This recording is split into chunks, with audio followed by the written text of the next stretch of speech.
Et surtout, mon message, c'était de leur dire que le vaccin, il les protège à 95% des formes graves. Par contre, il les protège à 100% du confinement.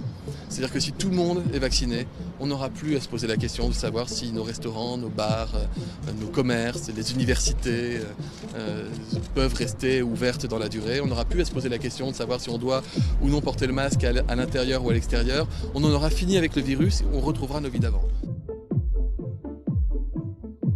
Il s'agit bien d'une obligation vaccinale déguisée. Est-ce que vous assumez ces mots, vous également ? Oui, ce qu'il a dit, c'est que c'était une forme d'obligation vaccinale. Dès lors qu'on renforce drastiquement, qu'on transforme le pass sanitaire en pass vaccinal, il faut bien comprendre que le sens de notre logique, c'est quoi ?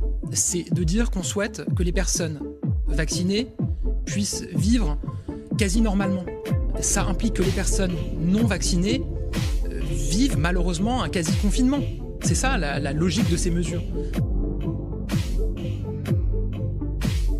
Quand certains font de leur liberté qui devient une irresponsabilité, un slogan, non seulement ils mettent en danger la vie des autres, mais ils restreignent la liberté des autres. Ensuite, oui, j'assume totalement, et c'est ce que nous faisons au fond depuis l'été dernier, on a une stratégie qui est simple, vacciner, vacciner, vacciner. Elle est européenne. Ça veut dire que quand vous faites le choix en responsabilité de ne pas vous faire vacciner, alors qu'il est établi que le vaccin il est efficace et qu'il est sûr, et qu'il y a un risque de reprise épidémique, ça implique que vous n'accédiez pas à un grand nombre de lieux, les lieux qui existent aujourd'hui dans le cadre du pass sanitaire, peut-être d'autres. Donc, et des restrictions sur les personnes qui ne sont pas vaccinées. Et donc ce mouvement, vous le voyez partout en Europe. Alors certains font l'obligation vaccinale au-dessus d'un certain âge, mais la plupart des pays mettent des contraintes de la vie sociale en disant « si vous n'êtes pas vacciné, vous n'avez pas accès à ce lieu, vous n'avez pas accès à cette activité ». Qu'est-ce que dit le professeur Fischer pour le comité d'orientation de la stratégie vaccinale? C'est qu'au fond, il faut, pour bénéficier du pass, il faut qu'on ait été exposé, que notre système immunitaire ait été stimulé 3 fois, au moins 3 fois. Une stimulation, ça peut être une injection de vaccin ou ça peut être une infection.